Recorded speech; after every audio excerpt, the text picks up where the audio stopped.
So this talk concerns my program for classification, for completing the classification of class 7 surfaces.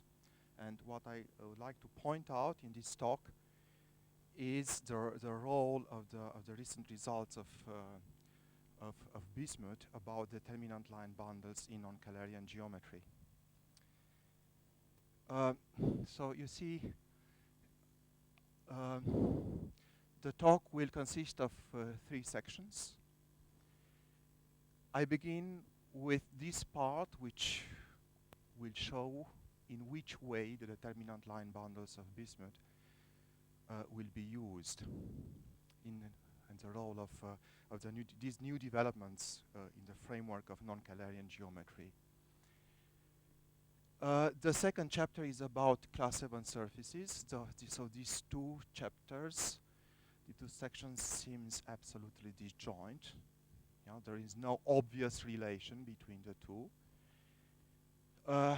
Only in the last section, when I develop, I'll explain the program for proving existence of curves on class 7 surfaces. We'll combine Donaldson theory with Bismut theory, and we'll make progress. We'll show how progress can be made in order to complete this classification of surfaces. So, as you see, the first section is dedicated to the Fourier-Mukai transforming complex geometry. So I use ideas from the new developments in projective algebraic geometry. So you know that there is a tremendous literature now dedicated to the derived categories and Fourier-Mukai transform. So what's the main idea? So it simplifies this theory a lot. So I'll consider only the case of a product manifold, B times X. Both will be complex, arbitrary complex compact manifolds without no condition, algebraicity, projectivity, or Kählerianity. So just complex, compact, complex manifolds. And I'll fix, let's say, first a coherent sheaf. In all our examples will be holomorphic vector bundle on the product. And what we do, we take, so X will be interpreted as the fiber. My fibration is always trivial. X will be the fiber and be the base. And what I take a coherent sheaf on the fiber, and I perturb the kernel in this way. You see, this is the tensor product. So E is the kernel. This is fixed. What is variable is F, which is a coherent sheaf on the fiber on X. So I take the pullback on the product. I make the tensor product. So this is a perturbed kernel. This will be interpreted like that. And I take the total direct image, which is just a gradient object in the category of coherent sheaves. Just a gradient. I take just the direct sum of the direct images. Yeah, so much, not more. It's a very simple way. So what you get, you see, so we obtain a correspondence between objects on the fiber and objects a bit more complicated on the base. Yeah. Now, as I said, in projective algebraic geometry, we have much more. The theory is much more developed, much more involved. First of all, we obtain a functor between the derived category of bounded complexes on X and the same on B. And one can also generalize, so use a more general kernels. Yeah, so you see here E in general might be an element of the derived category of the product. And okay, such functors have been recently studied tremendously, as I said, in projective algebraic geometry. For instance, the famous Orlov, the results of Orlov, yeah, so ask the question, which functors between dBx and dBb are associated with a Fourier-Mukai kernel? So must be exact, faithful, and so on. So they are very interesting problems. which are not important for us. The only thing I want to point out is the idea to use this correspondence is old and nowadays is very well developed and plays an important role in algebraic geometry, in projective algebraic geometry. We will use these ideas in the opposite category of non-Kählerian manifolds. Now, what is important is that thanks to recent work of Bismut, we can compute the Chern character of the result of this phi. Yeah? So we have why? Because supposing that the kernel is fixed, f is given as a variable, then this is precisely what the statements, the recent results of Jean-Michel Bismut about the Chern character of the total direct image in Bott-Chern cohomology. So give.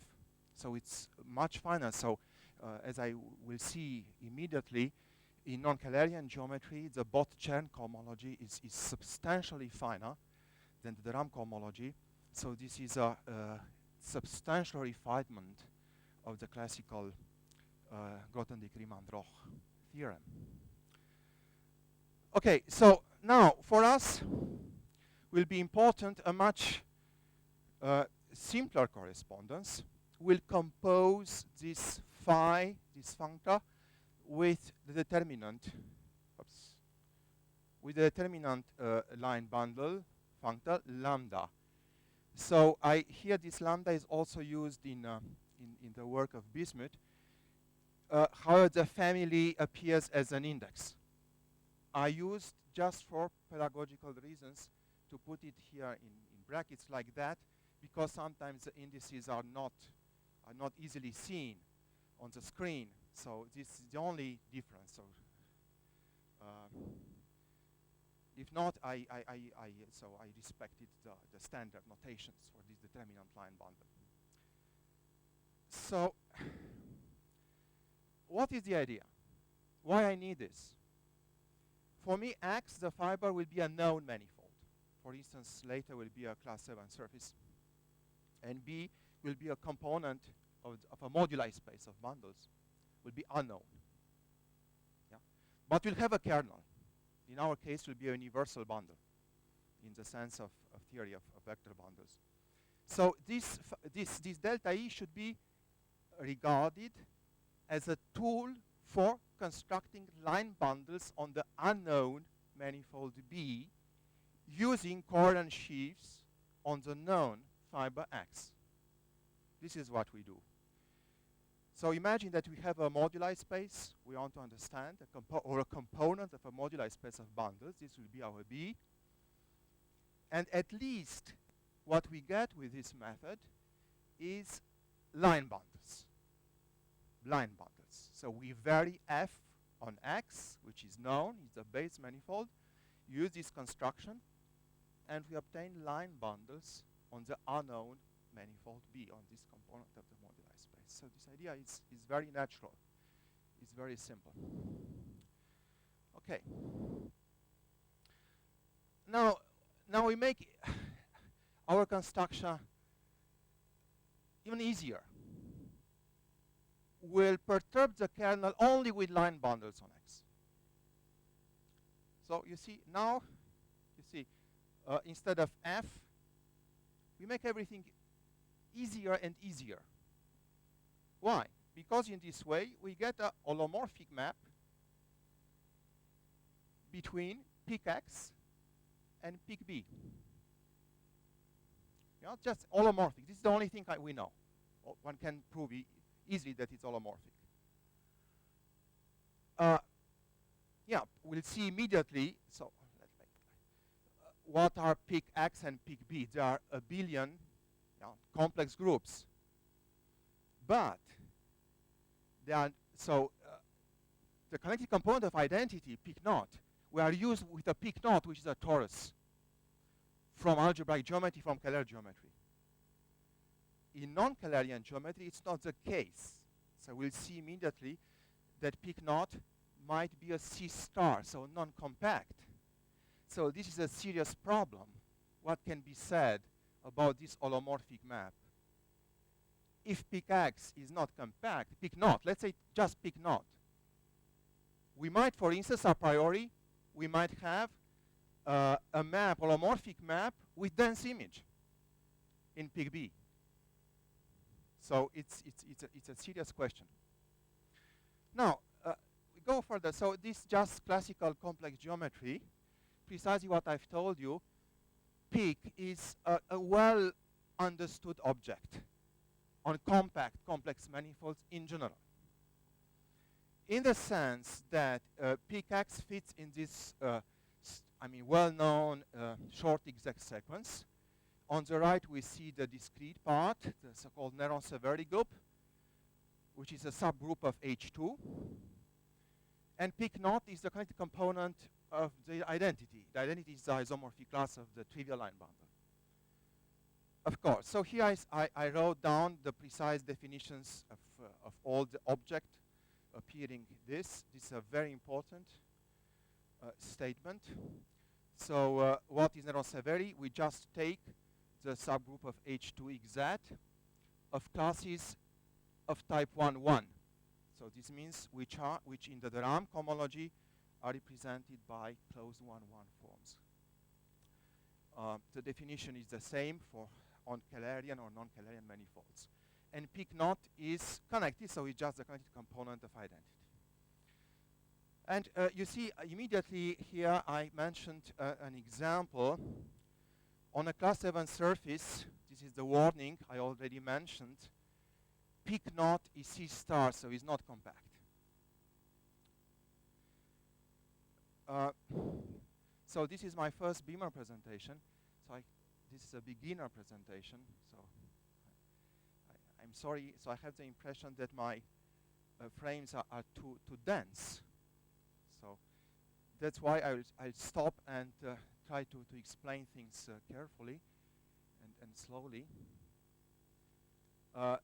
Now, or to make somehow the presentation natural, you see, since we have seen that pick naught is not compact, the natural question is, what can be said about the maximal compact subgroup of pick naught?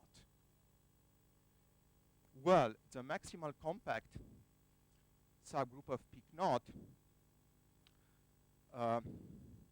can be easily understood in the following way. We just take pick this, you see, pick 0 unitary flat. You take the line bundles which allow a unitary flat compatible connection. Or if you want, a Hermitian metric such that the associated connection, chain connection, is flat. This is the statement. This is here such a line bundle.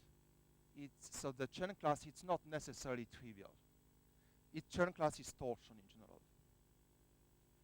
So yeah, we can take here the connected component of the origin, and we obtain a subgroup of pick naught. Well, we have this beautiful commutative diagram with vertical and horizontal exact sequences, which has an important interpretation. So this one is obviously compact. We'll see immediately that it's just a group of representations in S1 of the fundamental group in S1. And the quotient is the vector space of Bot-Chen cohomology classes which are trivial in cohomology. So these are the objects you see here are defined. So H1B BCXR naught, just say the vector space of classes which are in Bot-Chen cohomology, which are cohomologically trivial. So it's just, you say, detects the difference between Bot-Chen and the Ram cohomology. Okay, so this diagram already shows that here we identified the maximal compact subgroup. Yeah, because here we get the quotient is a vector space, and this is compact. And indeed, you see, you get this description, we take all the representations. This is already a compact group. But as I said, such a representation, if you take such a representation, the associated line bundle L rho it's not necessarily topologically trivial. It can have a torsion Chern class. And this is why, in order to get a subgroup of peak naught, we have to impose again C1 error is 0.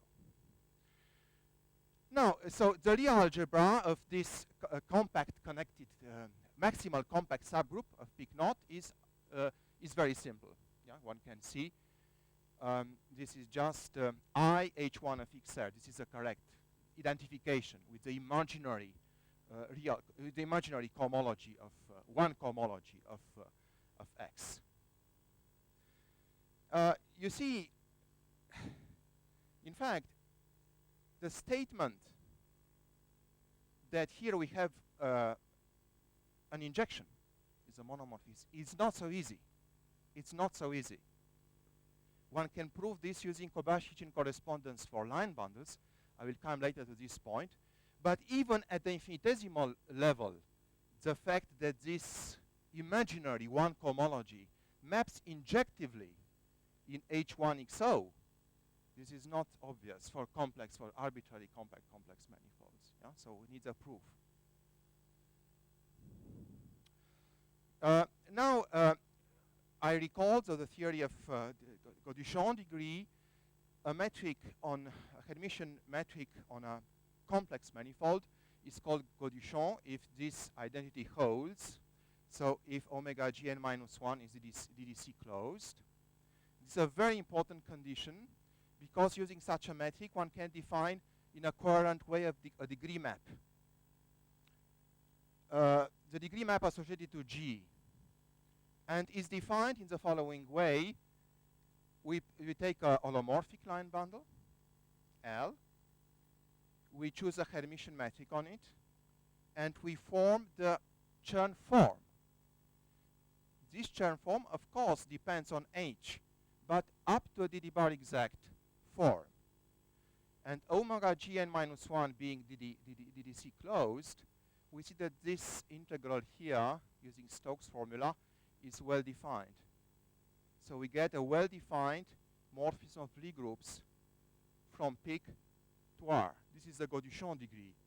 Very beautiful story. So Gauduchon has a paper in which he introduces this condition, what is called metric standard, and has just a remark. He says, using such a metric, one can define a degree, as in Kähler geometry, on the Picard group, and this could be used to develop a stability theory in the non-Kählerian framework. Just this, just a sentence.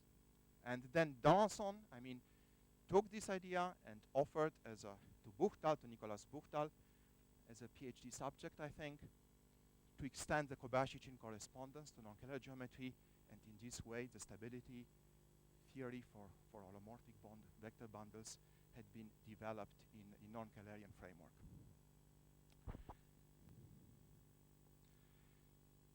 Well, if X is a surface with B1 odd, then the degree map on peak naught is surjective already. Yeah, so we have just a morphism of here of Lie groups, which is surjective as a p-morphism, and the kernel is just the maximal compact subgroup of topologically trivial unitary flat connections. So you see then of surfaces, this maximal compact subgroup is always a real hypersurface cut out by the Gauduchon degree. Now, the first remark, which makes use essentially of Bismut theory. What happens if we perturb the kernel with something unitary flat on the fiber? Then the result will be perturbed with a unitary flat line bundle on the basis, which is, of course, very natural. But I tried, let's say, for long months to prove this before coming to the right idea, which was the idea to contact Professor Bismut. You see, what happens here?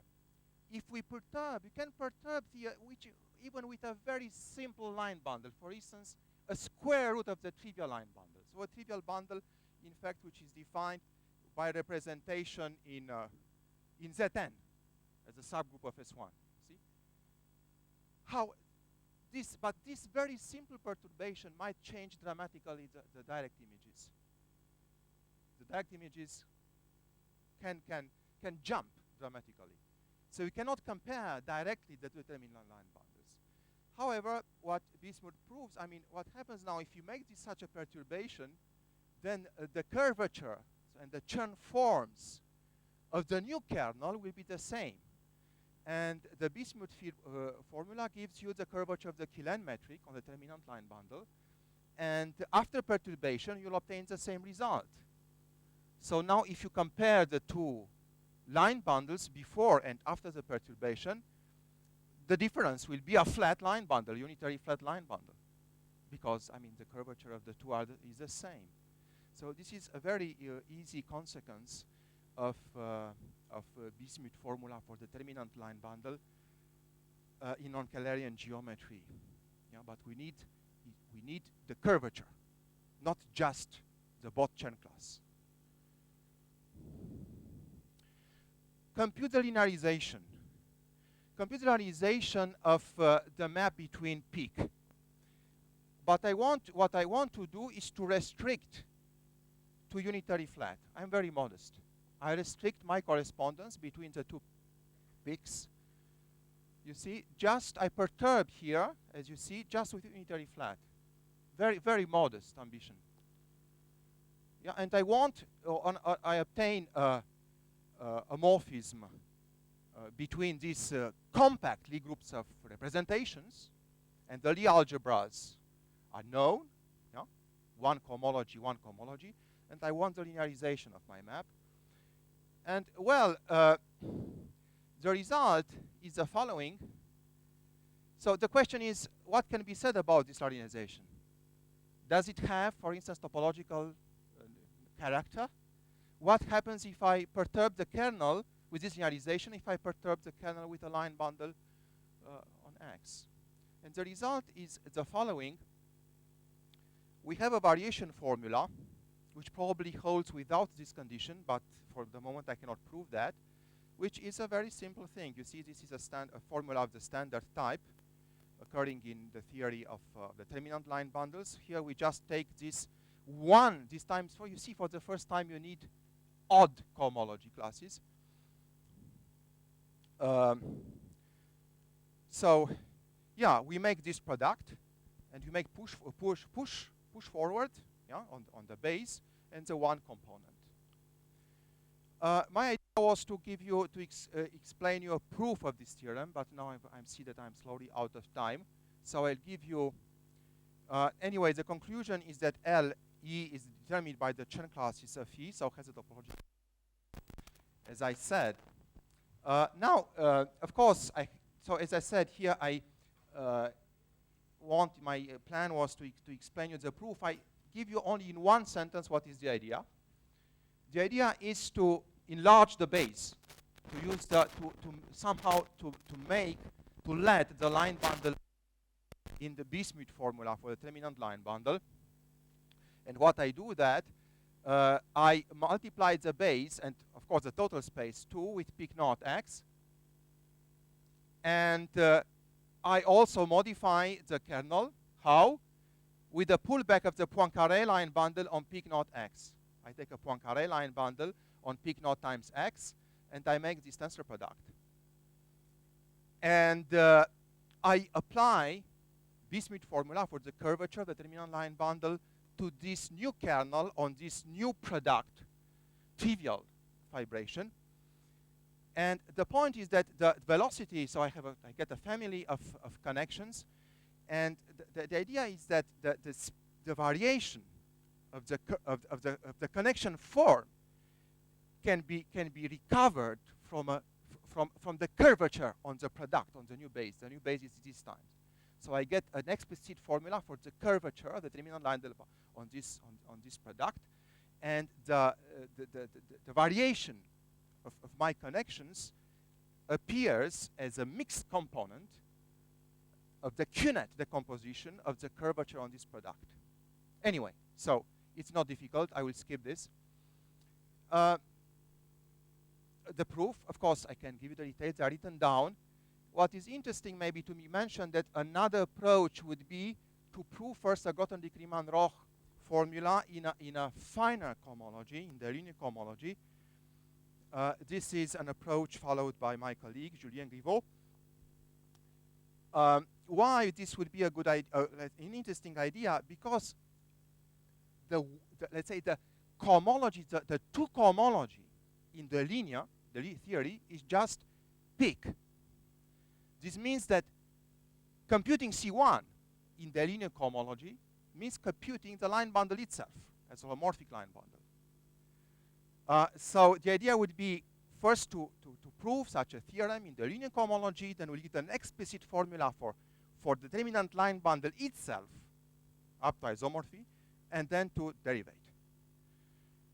Anyway, now a technical corollary, suppose that C1, suppose that our fiber is a complex surface. And a technical condition which always happens in gauge theory, I will explain, that C1 has no mixed term in Kuehne decomposition. C1 is a sum of something coming from the base and from the fiber. Then the idea is that the contribution of C1 in our formula in fact vanishes. So the whole contribution comes from the mixed term, from the term of type, let's say 1, 3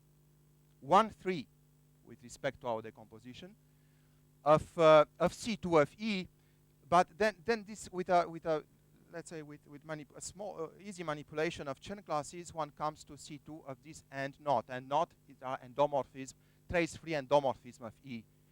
This is very important because this object and not is invariant with respect to tensorizations with line bundles.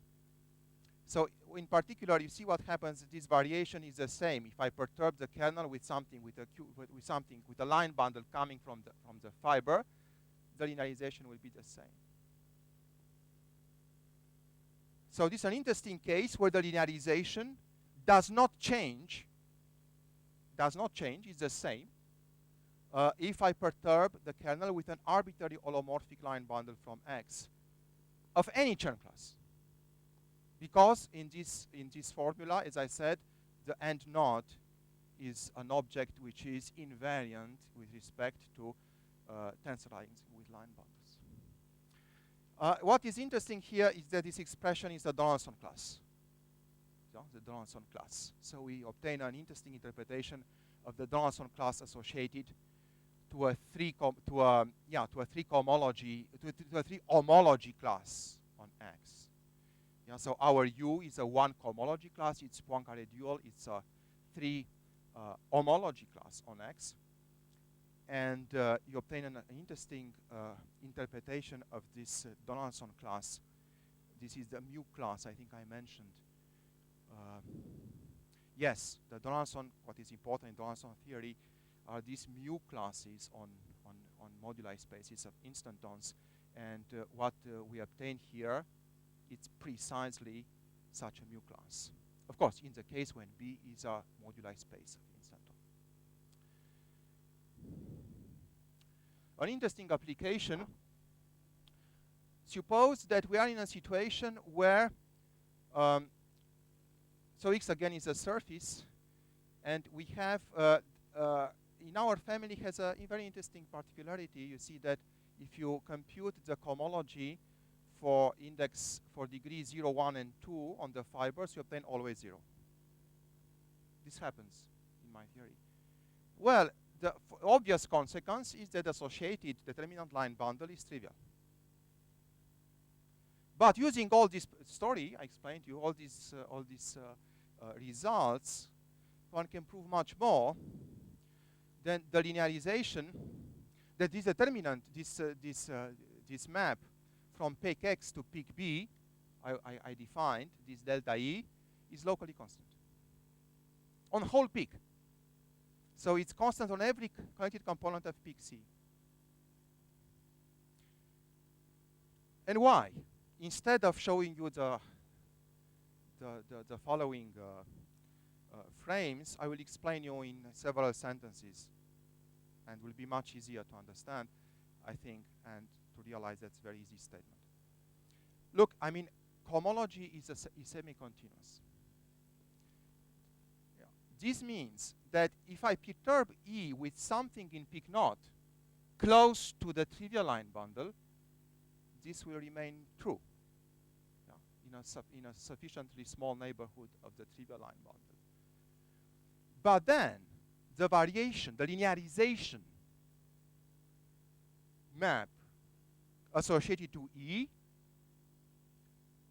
will be trivial, obviously, because we get a map which is constant in the neighborhood of O. So exactly what I obtained here. So what you get is that the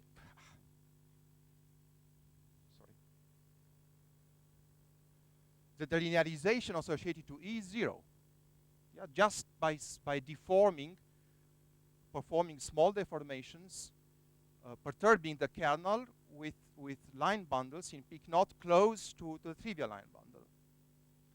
But now I use the corollary, which says the linearization is the same, is invariant, doesn't feel this tensorization with line bundles. So now I take a T in an arbitrary component, peak C of X, and my theory, the result I have just mentioned, the linearization is the same.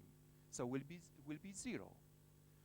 So what I get is that my map delta E is constant on at least on this hypersurface, real hypersurface of peak C. But this is enough because the map is holomorphic. Yeah, so if this constant on a real hypersurface is constant. In this way, I use the whole story in the gauge theory. Okay, so now on class 7 surfaces, so this is a small section. So I think maybe less than 10 minutes will be sufficient. Maybe it's time to make a break. I mean, just to look again at this.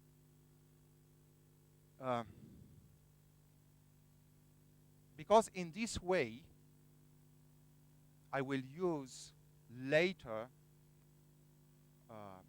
this new theory of determinant line bundles developed by Bismut in non-Kählerian geometry.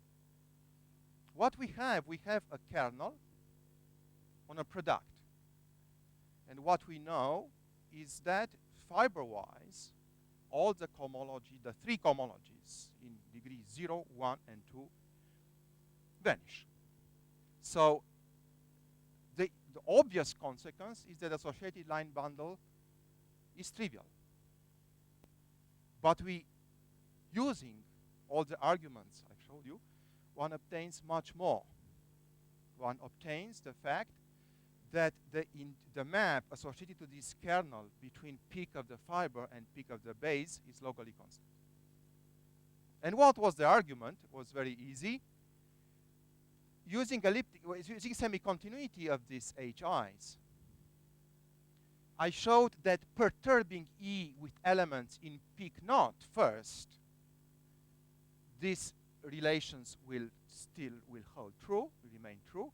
So the variation as an effect of perturbations in peak naught is trivial. However, with my arguments, I showed that if this technical condition is satisfied, so C1 has no mixed term in the Kunet formula, the linearization is the same. Is the same if I perturb E with a line bundle from X. Linearization is the same is given by a Donaldson class. And in the definition of Donaldson class, I need only and not. So this is invariant under tensorizations with line bundles. So this variation will vanish on all components on peak. So I get a locally constant map on peak X. So class 7 surfaces. The definition is very easy. I take surfaces with B1 is 1, so we are already in the non-Kählerian framework, and Kodaira dimension minus infinity. So Kodaira dimension minus infinity means that all the tensor powers of the canonical line bundle have no sections, so H non-trivial. So these surfaces are not classified yet. Yeah, so one of, let's say, of my main research topics now is to try to complete this the classification of these surfaces. So it's, let's say, the most important gap in the Kodaira, Eliquez Kodaira classification table for surfaces. Now, what follows? Follows a small list of topological and analytical invariants, yeah, which are important in order to understand the following. They are known, they can be found in the literature, and they are also relatively easy to prove, but they are interesting because you see that from the beginning, in order to understand these surfaces, we need Donaldson theory. So first of all, this is already easily can be proved, and it's can be found in Bart Huleg, Peters van der Ven in this famous book. These are easy to prove. We have this, so the Chern numbers are known. C2 is minus C1 square is B2. Then, very important, this condition implies in particular for N1 that H0 of K is trivial, which means for surfaces with B1 odd, that B plus of X is 0. In other words, the intersection form on H2 modulo torsion is negative definite. And this is precisely the hypothesis in the first Donaldson theorem, yeah, dedicated to four manifolds with definite intersection form. And what is the conclusion? Is the conclusion that this intersection form is standard over Z. This means that there exists a basis, E1, EB, in H2 over torsion, this one, such that the intersection you see here, it's essentially minus delta Kronecker, so this means standard over Z, the intersection form is standard over Z. And now comes a trick. Decompose the Chern class of X. I mean, it's better, it's more convenient to work with a C1 of Kx, these are just the opposite. And we decompose with respect to such a basis. And then, since the square of this Chern class is minus B, B is my abbreviation for B2. Yeah, we'll often use this. Yeah, B is, of course, is the rank of this lattice, H2 over torsion, so which is B2. So what you obtained is that this square is minus B, but all these coordinates xi's are odd because the Chern class is a characteristic element. Yeah, so we obtain easily that that xi are odd, so are congruent to minus 1 mod 2.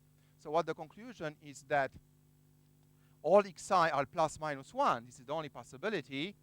So changing some signs of, if necessary, we can always suppose that we have this very simple decomposition, that C1 is sum of the EIs. And this fixes the signs of our bases.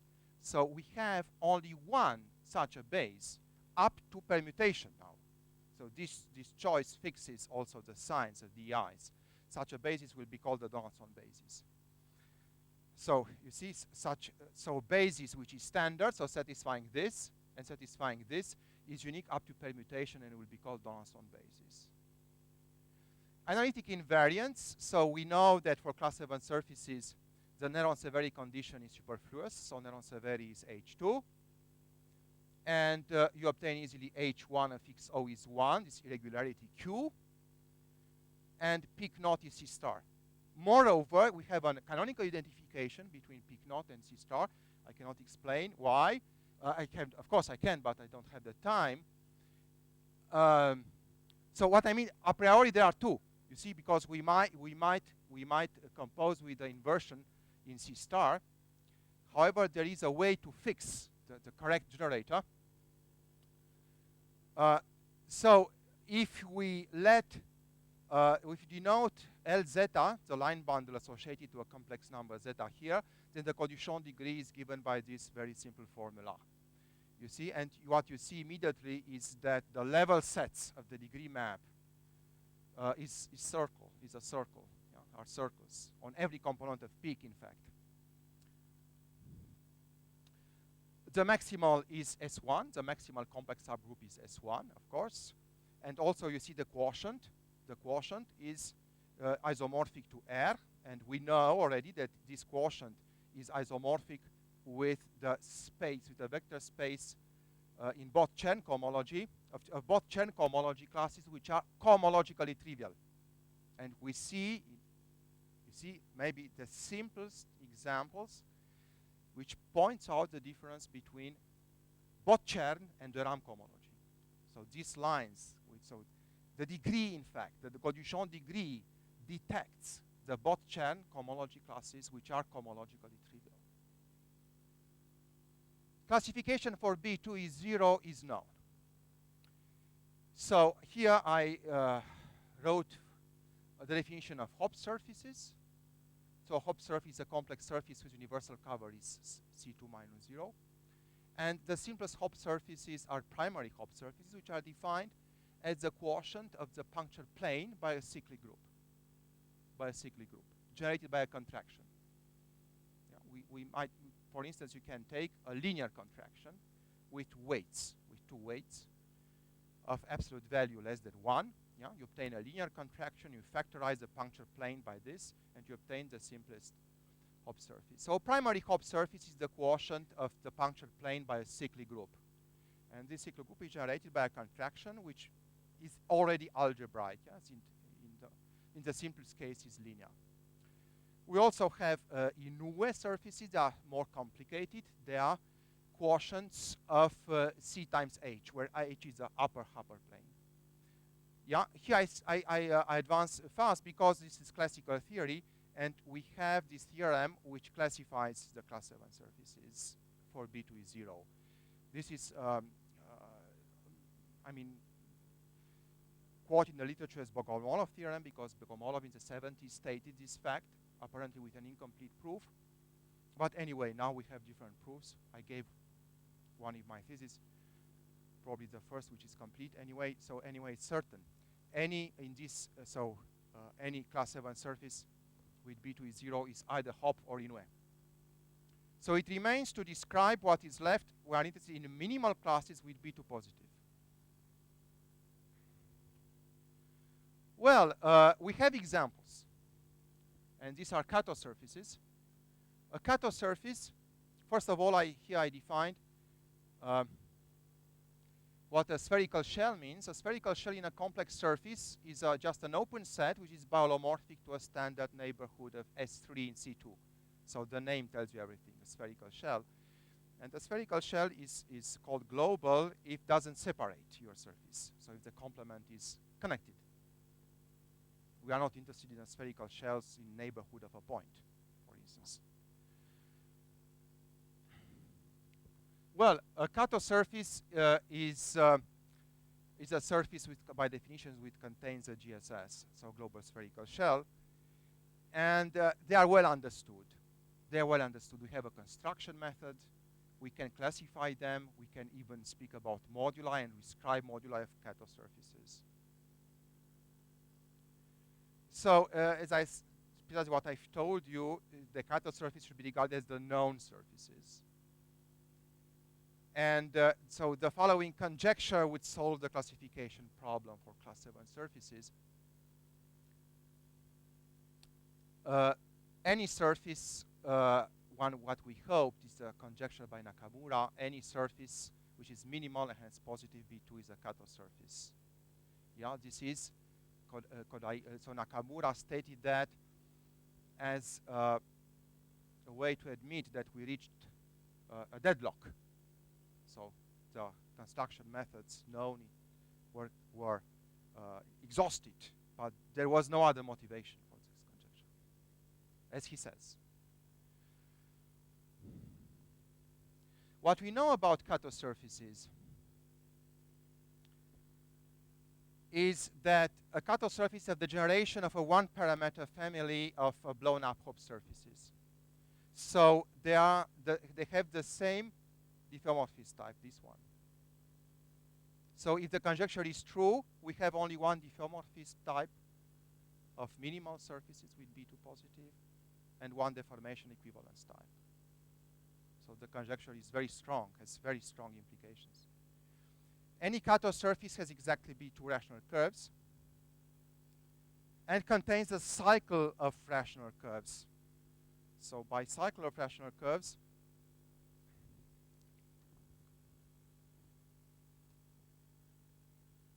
so I mean such a configuration. The simplest one is this one, so which means a rational curve with a simple singularity. We might have two rational curves intersecting like I mentioned there, or in general, we have such a configuration of rational curves, so intersecting as shown in the diagram. So what is important here, we always have B2 rational curves, and some of them, not all, form a cycle. We can also have branches and so on. Now, we have two important results showing that the latter two properties play an important role in the classification of class 7 surfaces. And the one is that as soon as we know that our X has B2 rational curves, we know that it's cutoff. So this means that instead of looking for a global spherical shell, which is hopeless, we can concentrate on proving existence of curves. This is what I will do. And the second statement by Nakamura says that if we at least prove that there is a cycle, which is weaker than B2 rational curves, then you obtain a surface which is of the known deformation type, which is the generation of a family of blown-up Hopf surfaces. So you are already in the known component of the moduli space.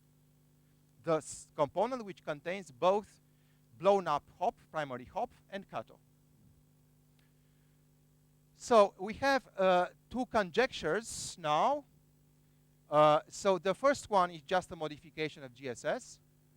So as I said, instead of looking for a global spherical shell, which is hopeless because the GSS is a non-compact object. And the second conjecture is more modest, asks you to prove that we have a cycle of rational curves, which will complete the classification up to deformation equivalence. So the first, if true, the first conjecture will complete the classification up to isomorphism, and the second up to deformation equivalence. Of course, I mentioned here why the two conjectures, one cannot obtain the strong conjecture, which is true, from the weaker. It's not easy to prove that. And the explanation is that the homology classes, so please concentrate here already, the homology classes which are represented by holomorphic curves are not stable in holomorphic deformations. So you see, if you succeed to prove that your surface is a degeneration of blown-up Hopf, you can look at the exceptional curves in the blown-up Hopf and try to see what happens if you pass the limit. But the area might diverge of these exceptional curves, so you have no way to prove that the central fiber still has B2 curves, as you wish. Now we come to the point how one can use instantons and holomorphic bundles for obtaining results on class 7 surfaces. And let's say my goal will be to prove existence of curves. And not only that, but my program will lead, so which if it works for arbitrary B2, will lead to a cycle. So let's say I announce the goal is to prove conjecture B or conjecture 3, which will complete the classification up to deformation equivalence. So here I just recalled briefly the definition of stable and polystable. So this is the usual inequality condition for stability. The only new thing is that there is a Gauduchon degree. So you see that this is the usual inequality which defines stability of rank 2 vector bundles. And polystable, it's just either stable or a direct sum of line bundles of the same degree. So will have this object stable, so M stable. What this means, this D, I fix the holomorphic structure on the determinant line bundle. So I look at the moduli spaces, stable or polystable bundles, structures on a fixed differentiable bundle E, inducing a fixed holomorphic structure, this calligraphic D, on the determinant. This is the standard moduli spaces used in gauge theory. Why? Because they compare easily with instanton moduli spaces, as I point out here. So one has, so here I also made a very small introduction in the theory of instantons. I defined what instanton means. So we work with this projectively ASD condition. So I take a Hermitian rank 2 bundle E, yeah, and I do the same. I consider Hermitian connections with a fixed induced determinant connection, satisfying the projectively ASD. So I look at the curvature, trace-free part, and I impose that it is ASD, so that the plus part of this trace-free curvature vanishes. And this is factorized by the real gauge group of unitary automorphisms of determinant 1. Well, the two spaces compare. So the Kobayashi-Chin correspondence allows you to identify this moduli space of instantons. So these are main objects of Donaldson theory with the moduli space of polystable bundles. And it reduces to real analytic isomorphism between moduli spaces of irreducible instantons and here moduli space of stable bundles. So here we have a bijection which allows us to put a natural topology on the moduli space of polystable bundles. Well, what is important here, we have a difference, yeah, between the two, between polystable and stable. This is called the reduction locus. The reduction locus can be, so it's a subspace of reducible instantons, so has two interpretations, already reducible instantons or split polystable bundles, depending on which category you work. And the local structure around R can be studied using the Kobayashi-Chin correspondence and Donaldson theory. Now an example, so on a Kato surface with B21, you see you obtain a moduli space, which is very interesting. You see, it's a compact disk, and you have here a circle of reductions, which is in red.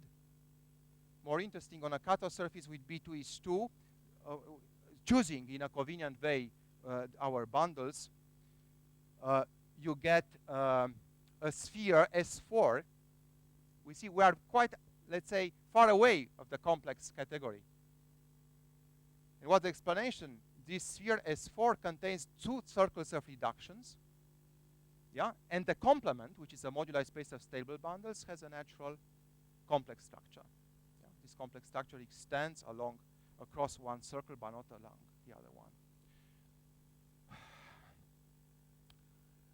A complication which appears, so on non-algebraic surfaces, we have to deal with non-filterable bundles. Yeah? So the filterable bundles can be easily classified as extension of this type. So this is the way in which algebraic geometry is classified first, I mean stable bundles. Now in non-algebraic geometry this doesn't work because we might have non-filterable bundles, so bundles which have no rank 1 subsheaves. And as I said here, so there exists no classification method for non-filterable bundles. So now, what is the main object in my approach to prove the existence of curves? I fix this data, so C2 is 0, and determinant of E is the underlying infinity bundle of the canonical class. And I obtain a moduli space which will be denoted by M. This is the main object of the theory. Rough idea of the strategy. Prove that the same filterable bundle can be written as an extension in two different ways. This yields a non-trivial and non-isomorphic morphism of line bundles whose vanishing locus will be a curve. So this is the idea. So the same bundle will be written as an extension in two different ways.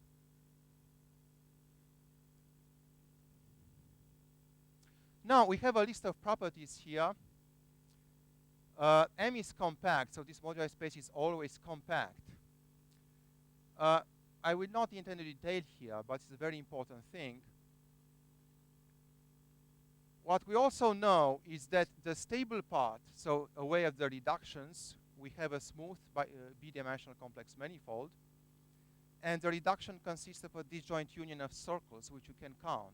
And we get precisely this number, 2b minus 1. So the geometry of this moduli space is understood in general. We also have an involution, which is defined by tensorizing with a square root of the trivial line bundle. And we have so this number of fixed points, which will be called twisted reductions. Here I mentioned several properties of twisted reductions, but which are not important for us. Okay, so now the filterable bundles in our moduli space can be also understood very easily. One can prove that, you see here is an important statement. Every filterable bundle in our moduli space can be written in this way as an extension, but one can prove that L has a very special Chern class. Is of this type EI, where EI is a sum, you see here, is the sum of elements in the Donaldson basis.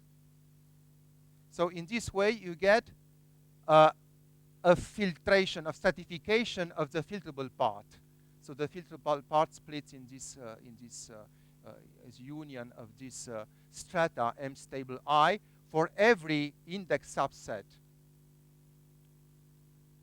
of so subset in this set from 1 to B.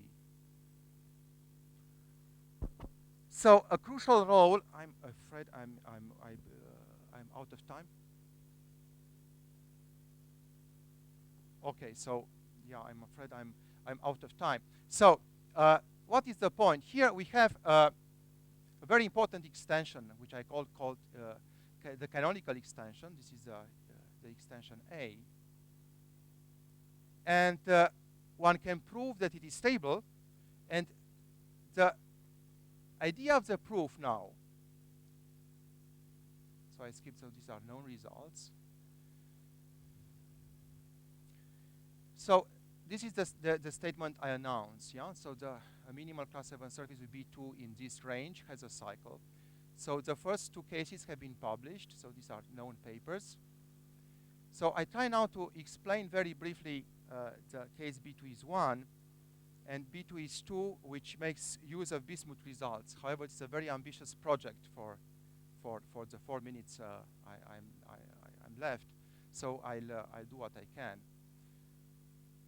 So the idea is based on this proposition. It's precisely what I've told you. I have this canonical extension A defined in this way. And the statement if I succeed to write this canonical extension as the extension in a different way, then the surface has a cycle. And I don't have the time to give you the proof, but the idea is very easy. So if I have a different kernel here, I make the composition. And I prove that this composition is neither isomorphism nor trivial. So the vanishing locus is a curve, and it's easily seen that this curve is a cycle. So this is the idea. A special filterable bundles will be written a different way as an extension, and composing morphism of line bundles will get a curve as a vanishing locus. And now comes the point, the remarkable incidence. The bundle A belongs, so indeed, belongs to this union. So here we have twisted reduction, and here the other strata in the filterable locus. And this is enough. This is enough, because it will show you that A can be written as an extension in a different way, and this gives you a cycle. Now, I don't want to be a lot out of time. For B2 is 1. What I'll do is explain you briefly the case B2 is 1. And then I'll go directly to the case B2 is 2 and point out only the way in which our results about deformations of determinant line bundles will be used. It is a good compromise. in the case B2 is 1, we have all the strata we know are shown on this picture. The proof can be understood in 1 minute. Here we have a locus of type M stable I, so this is of filterable, of extensions, this gray locus. Here in the center we have a twisted reduction, and here we have the canonical extension and its image when I apply the involution I mentioned to you. And now, there are two possibilities, you see. Either A belongs to the known part, and then the remarkable incidence holds, and then as I showed you, you get a cycle. Or if not, if A is not incident with the known disk, we have a Riemann surface containing A, but this Riemann surface, which is here, will consist of non-filterable bundles. And fortunately, I have proved that this cannot occur. I proved that if I have a Riemann surface of bundles on a surface of algebraic dimension 0, all the bundles are either all filterable or non-filterable. But here we have non-filterable and filterable. So the statement is here. This is a technical statement. I don't have the time to explain. But the consequence, if you see, you have a Riemann surface embedded in the moduli space of simple bundles on a surface of algebraic dimension 0. Then either all the bundles are filterable or non-filterable. This is the proof. This is my first paper. Now I don't have to be out of time. The main point for case B2 is 2 comes here. Again, the idea is the same. I want to rule out the situation in which my canonical extension A is on a connected component, so I want to rule out this, a connected component of generically non-filterable. You see? But this time, this Y will be of dimension 2.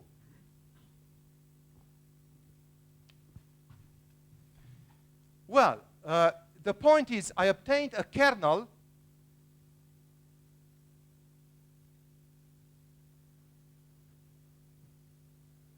I construct in a let's say in a natural way. This is done already. The construction of such kernel is done already in my second paper in the Annals.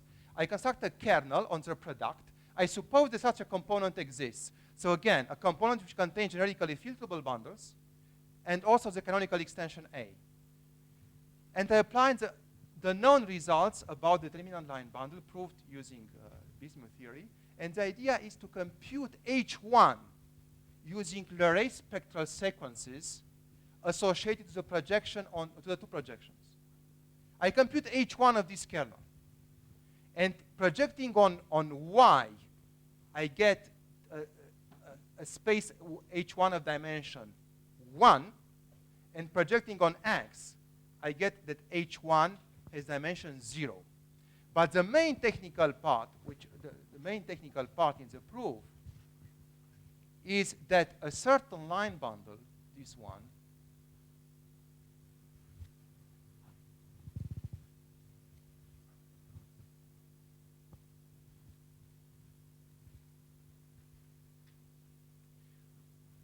this one, this LT here, this LT is obtained precisely the determinant line bundle after perturbation with a line bundle from X.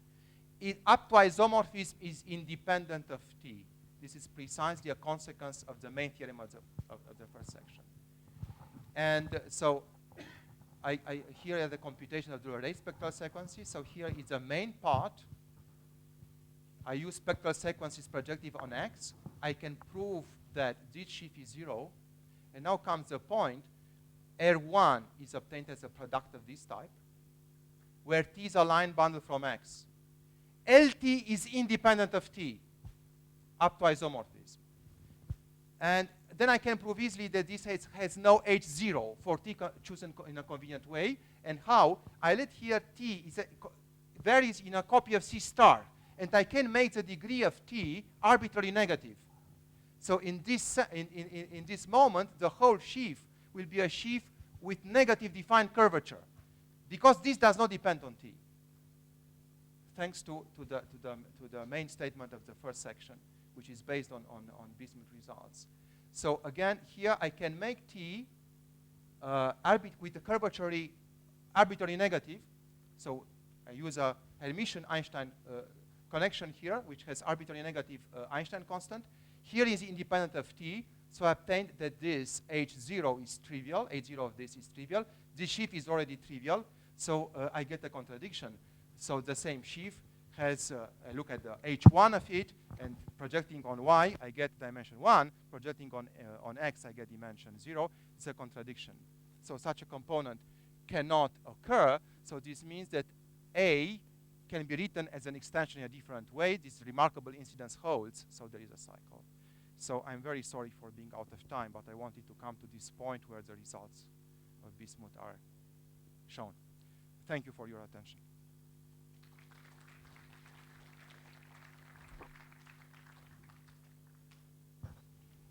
So, any question?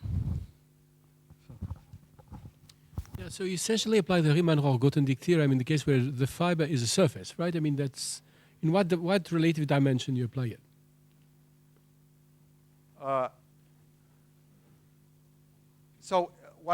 In order to use your results, I need dd bar omega, yes. omega G0. For surfaces, this is a superfluous condition. Yes. And in this way, I suppose that for my goals, it's completely sufficient because in my case, X is always a class 7 surface, so this is satisfied. But of course, the statements which have been written here are not in full generality. Yeah, so I written to be sure that it's true and that they are simple statements. Yeah, so the reason is that for surfaces, this condition dd bar omega is 0 is superfluous, so it's always satisfied. Yeah, so choosing in a convenient But in the result, I proved that there was no need of this condition, right? I mean, for myself. For computing the Bott-Chern cohomology classes, yeah. Yes, but what I need is a curvature formula. Okay. This is the point. So I need essentially the curvature to prove this formula for the linearization. It's not sufficient to have the Chern class in Bott-Chern cohomology, the determinant line bundle. I need essentially the curvature. I see. Okay. So, any more questions? Yeah. So, if no other question, let's speak again.